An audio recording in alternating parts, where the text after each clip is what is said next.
것을 받을 수도 있고 또 나쁜 모습으로 느낄 수 있습니다.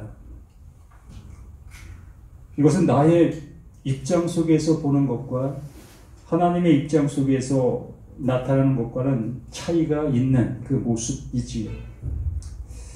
그래서 예수님이 말씀하시는 그 말씀이 자기를 부인하여야만 나를 따라올 수 있다라고 말씀해 주신 이유와 근거입니다. 이 시간 내가 부인되어져야 하나님의 입장 속에서 주시려고 하시는 그 좋은 것을 받을 수 있는 겁니다. 그러므로 이 시간 우리 모두가 이 성경이 말하는 바가 무엇인지를 알아듣는 것이 좋은 것입니다. 우리는 공부하는 시간도 아니고 성경을 연구하는 시간도 아닙니다. 오로지 그 하나님께서 이 시간 나에게 말씀해 주시고자 하시는 그 내용을 알아들어야만 그 하나님께서 원하시는 그 구원이 이루어질 수 있기 때문에 그렇습니다. 이건 몰라도 상관없어 라고 해도 상관이 없습니다. 그런 하나님의 말씀은 지금도 이 시간 우리들에게 전해지고 있다는 거지요. 그 전해진다는 것은 곧 하나님의 사랑이 우리에게 이렇게 나타내지기를 간절히 그 하나님이 원하고 계시다라는 겁니다. 그래서 오늘 이 말씀을 보시기 전에 로마서 3장 말씀을 한번 함께 보겠습니다. 창세기 4장 말씀이 가인과의 대화이지요. 말 그대로 성경 시작하는 단계지요. 1장, 2장, 3장, 지난 4장. 바로 인간 사회의 첫 출발입니다. 인간 사회의 첫 출발에서 그 가인이 행동했던 그 모습을 볼 때에 도저히 이해할 수도 없고 어찌 이러한 일이 있을 수 있겠는가? 뭘 그렇게 잘못했다고 형제를 돌로 쳐 죽이는 그러한 모습이 나타날 수 있을까? 왜? 하나님 그 모세를 통해서 이러한 것을 기록하게 했을까? 그냥 빼버리고 좋은 얘기를 기록해 주시면 얼마나 좋았을까? 참 복받은 얘기. 아담이 자식을 낳았는데 그 자식들이 참 좋은 모습으로 성장해가고 그 하나님을 너무너무 잘 섬겼다. 이러한 모습으로 시작했으면 얼마나 좋았겠느냐는 거지요. 이 정반대의 모습으로 나타나고 있는 모습을 인간사회의 첫 모습을 이렇게 기록하고 있었던 그 모습인 겁니다. 그렇기 때문에 너무나 중요한 거예요. 이것을 알기 위하면 이 바울이 깨달은 그 모습으로 이 말씀을 이렇게 기록해 놓았어요. 그 바울이 창세기 말씀을 그가 보는 그 모습 속에서 진리의 성령을 통해서 그 말씀이 무엇을 말하는 바의 모습을 알아듣고 그 내용의 모습을 이렇게 기록해 놓은 겁니다. 그래서 3장 1절에 이렇게 말씀합니다. 그런데 유대인이 나음이 무엇이며 할례의 유익이 무엇이냐? 그 하나님께서 이스라엘이라는 나라, 그 한 나라를 택했습니다. 또 그들에게 명령했지요. 할례를 받아라. 그래야 내 백성이 된다. 이러한 그 모든 모습을 그들에게 말씀해 주셨고, 그래서 그 이스라엘 백성들은 그 말씀을 따라 모두가 다 남자라면 할례를 다 받았습니다. 그 할례라는 것은 가장 간단하게 말씀을 드리면 너에게는 씨가 없다라는 것을 증명해 주고 있는 것이 할례예요. 너희들이 지금 씨를 만들어내고 있는데 그거 진짜 씨 아니다라고 얘기해 주고 있는 것이 할례였던 거예요. 이걸 알아들으라고 하기 위해서 그 할례를 행하게 했던 겁니다. 그래서 그들은 그 할례를 잘 행하면 하나님의 백성이거니 하며 그 일들을 충실히 잘 행하고 있었던 거예요. 말 그대로 처음부터 하나님의 뜻을 모르는 모습으로 그러한 모습으로 나가고 있었던 겁니다. 그래서 범죄 많으니 첫째는 저희가 하나님의 말씀을 맡았습니다. 그들이 이러한 말씀을 먼저 들은 거예요. 얼마나 복됩니까?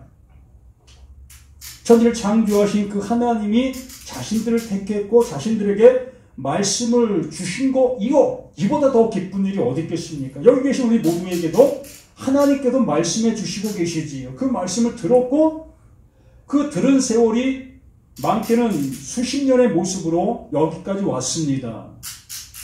이 얼마나 복된 겁니까? 이 세상 밖에 있는 그들은 하나님의 말씀을 못 듣고 있고 못 들었다 여기면서 말 그대로 우리가 생각할 때 제멋대로 살고 있잖아요.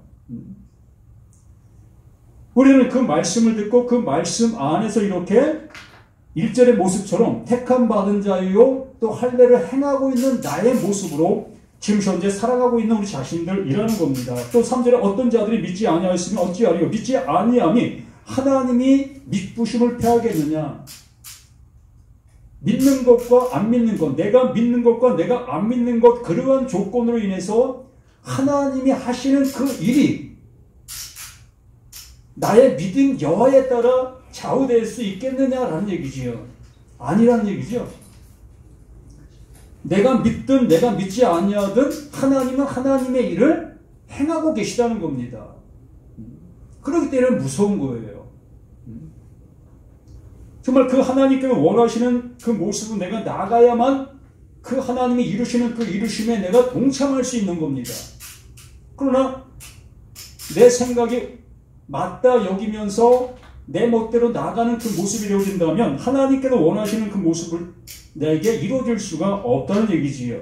그래서 4절에 그럴 수 없느냐 사람은 다 거짓되다 오직 하나님은 참되시도다 할지어다 기록된 바 주께서 주의 말씀에 의롭다함을 얻으시고 판단받으실 때에 이기려 하심이라 함과 같으니라.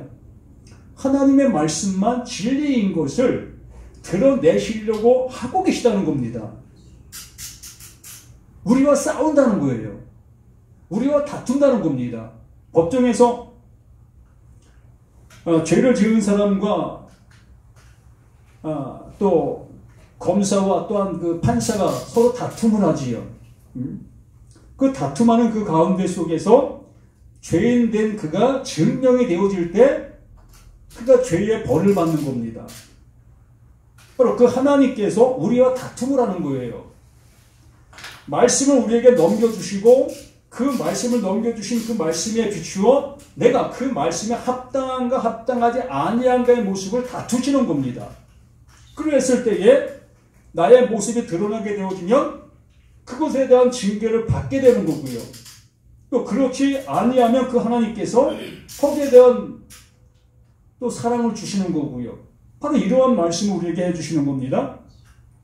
그러면 5절 그러나 우리의 불의가 하나님의 의를 드러나게 하면 무슨 말하리요? 내가 사람의 말하는 대로 말하노니 진노를 내리시는 하나님이 불의하냐?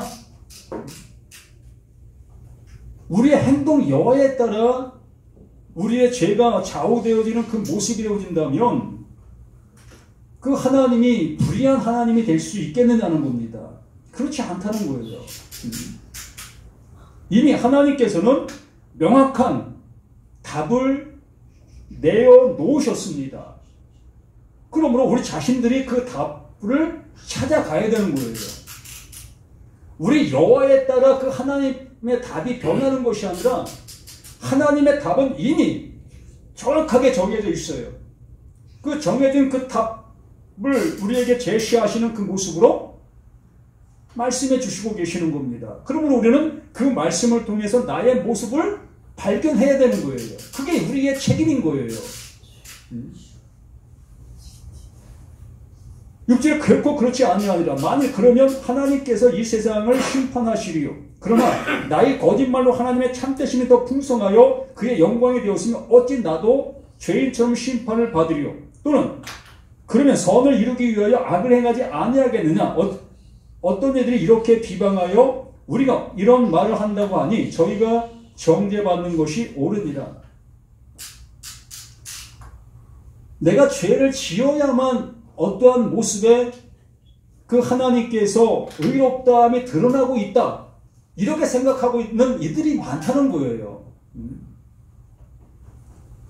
그렇지 않다는 겁니다. 서두에 말씀을 드린 것처럼 하나님은 이미 정답을 정해놓으셨다는 거예요. 그렇기 때문에 우리는 그 정답을 향해서 가야 될 책임이 있는 거지, 나의 옳고 그름의 여하에 따라 그 하나님의 어떠한 모습이 좌우되는 그러한 모습은 아니라는 겁니다. 그래서 10절에 기록된 바 의인은 없나니 하나도 없다. 깨닫는 자도 없고 하나님을 찾는 자도 없고 그 하나님께서 정답을 정해놓은 그것을 알아보는 자가 없다는 거지요. 왜? 나는 행동 규범의 모습을 따라 나의 모든 모습을 좌우하기 때문에. 우리는 그렇게 배워왔고 또한 말씀을 또한 그렇게 들어왔기 때문에 내가 정직하게 살아가면 난 죄인이 아니었던 거예요. 또한 도덕적인 모습을 통해서 본다 할지라도 내가 준법 정신이 강한 나의 모습이라면 어느 누구도 나를 그 준법, 그 도덕의 법으로 나를 징책할 수 없는 나였던 겁니다. 이러한 모습들이 무엇이냐의 모습을 이 바울이 얘기해 주려고 하고 있는 거예요. 내가 이렇게 착하게 살아가고 있고 올바르게 살아가고 있고 내가 말씀대로 살아가고 있는 이것이 무엇인가를 알려주려고 하고 계시다는 겁니다. 우린 이러한 모습에서 이 말씀이 들려져야 할 것인데 그러한 모습을 들리지 아니하고 또 다른 내 생각을 가지고 말씀을 듣게 되어진다면 이게 격길로 갈 수밖에 없는 거예요. 그러므로 그 하나님을 불의한 그 하나님으로 만들어간다는 겁니다. 내가 이렇게 착하게 살고 내가 이렇게 법을 잘 지키고 있는 나에게 어찌 나에게 옳지 않은 일들이 벌어지게 만드십니까? 이 모습으로 간다는 거예요. 내가 신앙생활을 어떻게 해왔는데 내가 하나님 앞에 드린 것이 얼마인데 나에게 이러한 일들이 벌어지게 됩니까? 이러한 모습이 될 수밖에 없다는 거죠. 이것이 바로 이스라엘 백성들이 늘상 이러한 모습으로 그 하나님을 향해서 손을 들었던 겁니다.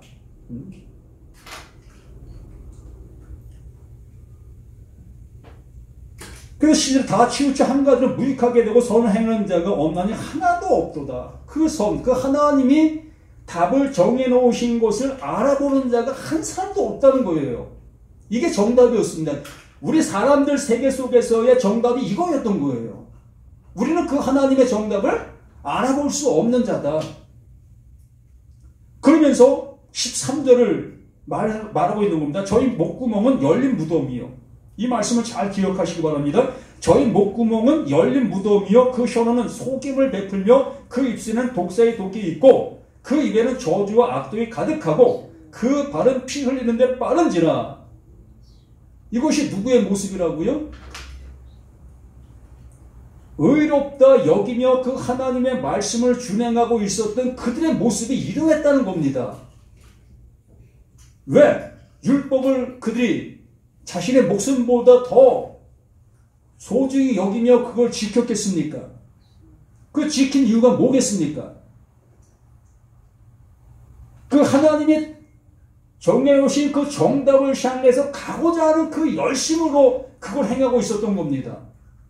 이렇게 하면 그 하나님의 정답에 내가 가까이 가서 그 하나님이 원하시는 그 기쁨을 드릴 수 있을까? 이 모습으로 그렇게 행하고 있었던 거예요. 그렇게 행하고 있는 그것을 자신들은 정당화시켰고 그것들을 행하지 않는 그들을 향해서 불법이라 여기며 그들을 그 말씀으로 징계했고 심판했던 겁니다.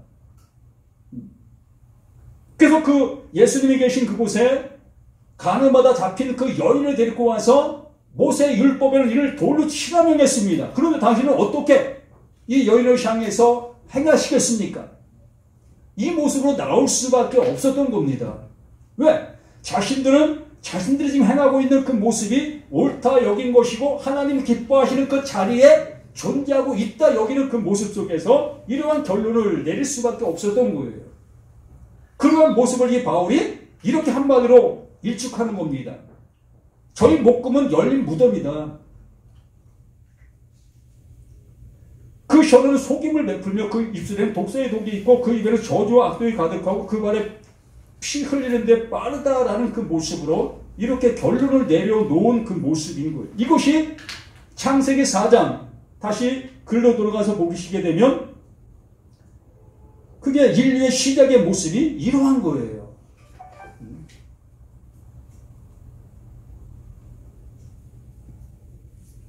1장, 2장, 3장은 신과의 대화의 모습입니다. 예? 그 하나님이 어떻게 행하시는 그 모습이 기록된 것이 1장, 2장, 3장이에요. 그리고 4장에 들어서서 비로소 인간 사회의 모습에 이러한 일이 벌어졌고 이러한 일 벌어진 그곳에 하나님이 그 인간과 대화하는 그 모습을 나타내 보이고 있는 겁니다. 보십시오. 아담이 그의 아내 하와 동침하며 하가 임신하여 가인을 낳고 이르되 내가 여호와로 말미암아 등남하였도다. 여호와로 말미암아. 이 여호와라는 그 의미의 뜻은 그 있음, 또한 존재, 생명, 그 영원, 그러한 의미를 담고 있는 것이 여호와입니다. 여호와로 말미암아 등남했다고 말합니다. 그럼 이 하와가 그 아담이 그 여호와로 말미암아 등남한 그 가인이 어떠한 존재요? 있음의 존재요? 또한 생명의 존재요? 또한 영원한 존재로 받아들이고 있었던 그 모습이었던 거예요.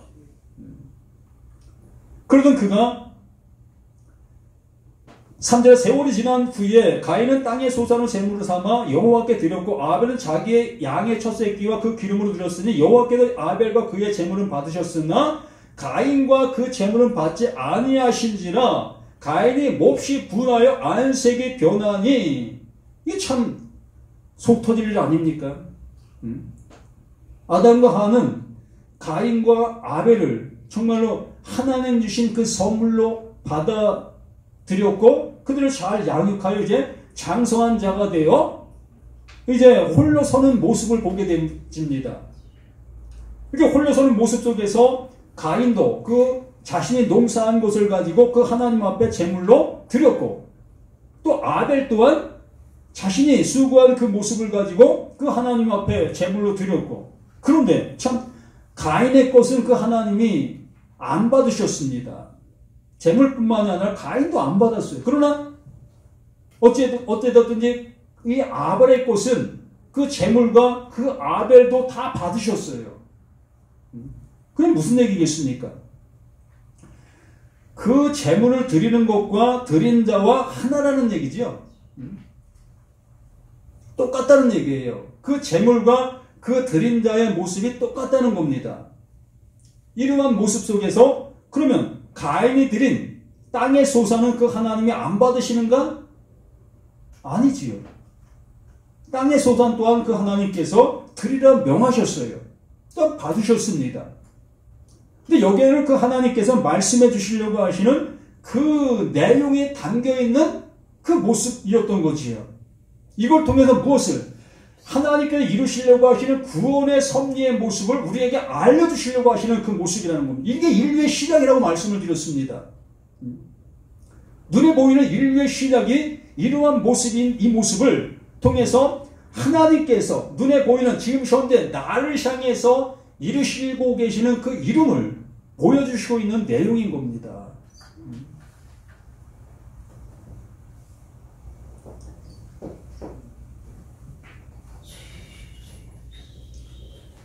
여기 7절에 내가 선을 행하면 어찌 낯을 들지 못하겠느냐. 선을 행하지 아니하면 죄가 문에 엎드려 있느니라. 죄가 너를 원하나 너는 죄를 다스릴지니라. 이 말씀을 우리가 보면서도 이게 무슨 내용인지 알아듣겠습니까? 죄가 문에 엎드려 있다고 얘기하는데 뭔 죄가 문에 엎드렸는지. 우린 예전에 그 문지방이 다 있었습니다. 그럼 문지방 밑에 엎드려 있다는 거잖아요. 그 죄가. 그 문지방 밑에 엎드렸으면 그 죄 밟고 가면 되지 뭐.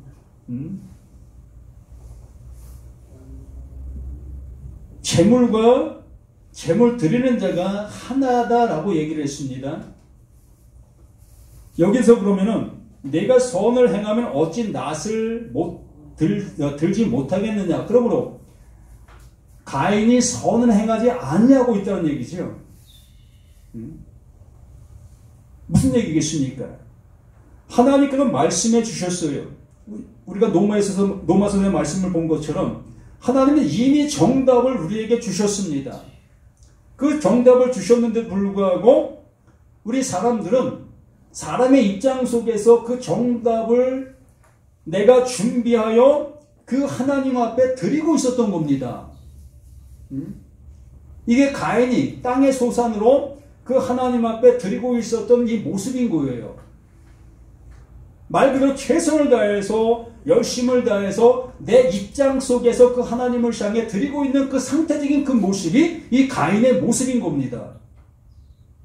이걸 우리에게 알려주시려고 하시는 거예요. 너의 소산, 네가 수고하고 애쓰는 그 모든 것들 참 대견하다, 기특하다. 그러나 내가 받을 만한 것이 아니다라는 얘기입니다. 내가 원하는 것이 아니라는 겁니다.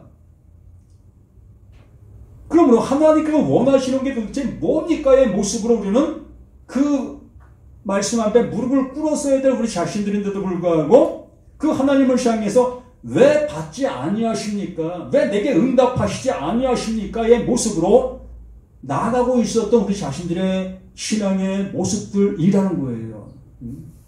내가 이렇게 수고했는데 왜 나의 결실이 이러한 모습입니까? 왜 이렇게 힘듭니까?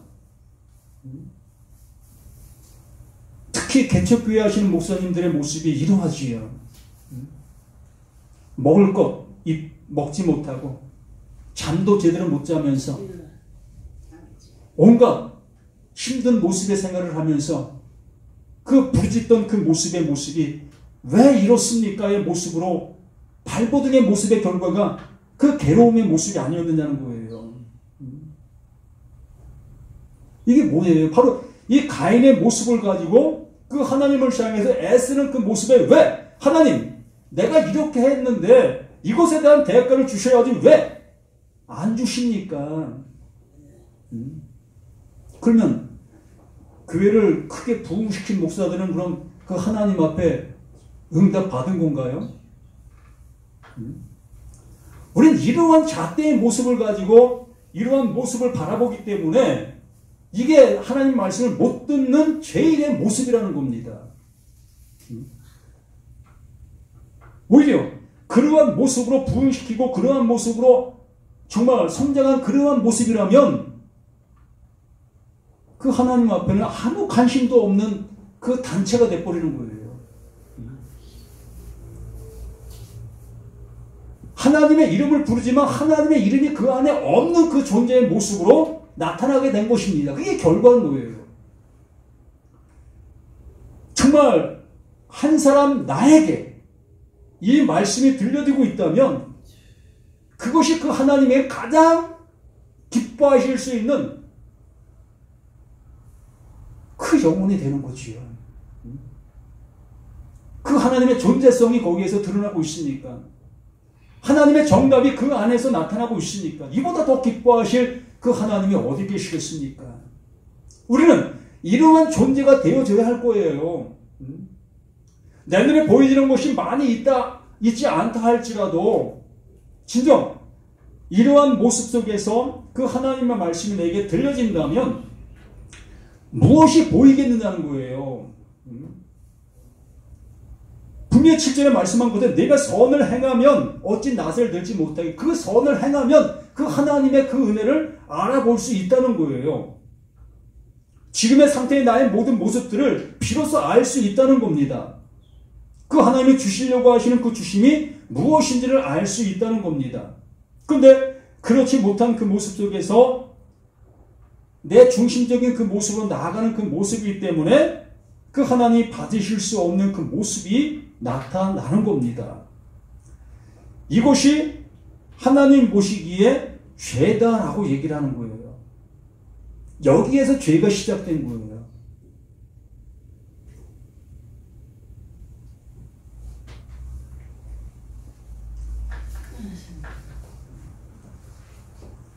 이 8절의 말씀에는 가인이 그 아우 아벨에게 말하고 그들이 들에 있을 때에 가인이 그 아우 아벨을 쳐 죽이니라. 이 8절에서 우리가 알고 있는 죄의 모습이 나타납니다. 근데 여기에서는 그 하나님이 죄라는 말씀을 안 하셔요. 이미 7절의 모습 속에서 그 죄가 무엇인지를 알려주셨기 때문에 그 8절은 그 죄인의 모습에도 나타나는 행동의 모습인 거예요. 그러면 우리의 모습 속에서도 무엇이 나타나고 있습니까? 그 죄인의 모습 속에 나타나는 행동들이 나타나는 겁니다. 그 가인이 자신의 그 열심을 통해서 자신의 것을 가지고 그 하나님 앞에 드리고 있는 그 상태적인 그 모습, 이게 죄요. 그 죄가 그 하나님 앞에 들어지니까 그 하나님이 절대로 받으실 수 없다는 겁니다. 우리는 이러한 모습 속에 나의 모습이 밝게 드러나져야만 그 하나님 앞에 나의 드릴 것이 없음을 알게 되는 거지요. 그럼 뭘 드리라고 하십니까? 뭘 어떻게 드려야 되는 것이에요? 의 모습으로 나아갈 수밖에 없지요. 그랬을 때 그 하나님께서 하시는 말씀은 내가 준비할게의 모습으로 은혜 주시는 거예요. 아브라함이 독자 이삭을 그 하나님 앞에 드리기 위해 번제단에 묶어 놓았을 때, 그 칼로 그 독자 이삭을 내리치려 했을 때, 아브라함아, 아브라함아, 내가 네 믿음을 보았다. 이러한 모습으로 우리에게 하나님이 예비해 주신 그 은혜를 넘겨주실 수가 있게 되는 겁니다. 내가 할 수 있는 어떠한 모습을 가지고 행하고 있다면 그 하나님은 나에게 주실 것이 없어요. 대가를 주시겠죠, 대가. 너 그렇게 수고했어? 그러면 너 그 수고한 대로 받을 거야. 그 수고한 대로 받는 그 은혜를 받게 되겠지요. 그럼 우리 모두가 정말 그 하나님께서 원하시는 그 일들이 무엇인가의 모습을 밝히 안다면 이제 우리가 무엇을 해야 될 것인 것을 아시지 않겠습니까? 제가 어느 분에게 하나님을 섬긴다라는 얘기의 모습을 가지고 얘기를 했을 때 참 그분은 늘상 그 하나님을 열심을 다해 섬기고 있었던 그런 모습이 있었기 때문에, 그러면 내가 하나님을 섬긴다는 그 모습은 하나님이 내 밖에 존재하시기 때문에 내가 섬기는 거 아닙니까? 그 하나님이 내 안에 임마누엘 되셨다면 이제 그 섬김이 더 이상 필요하지 않지 않습니까? 이런 얘기를 하니까 나를 향해서 참 모진 소리라고 가더라고요. 진짜 우리들이 그 하나님을 밖에 두게 되면 우리는 계속해서 섬길 수밖에 없어요. 왜 불교인이 절에 갑니까? 절에 가는 이유가 뭐지요? 그 내가 섬김의 대상, 그 불상이 그 절에 있기 때문에 절에 가는 거예요. 또 절에 가지 아니한다 할지라도 내 집안에 불상을 올려놓지요. 만들어 놓습니다. 작은 거든 큰 거든 그 불상을 올려놓게 되어지고 거기를 향해서 우리는 뭐 일천번제를 하든 뭐를 하든 거기다 절을 하지요. 거기다 소원을 빌지요. 왜 그렇습니까? 당연한 거 아닙니까? 그 대상이 선정이 되어지면 그 선정된 그 대상을 향해서 우리는 소원을 빌 수밖에 없는 거예요.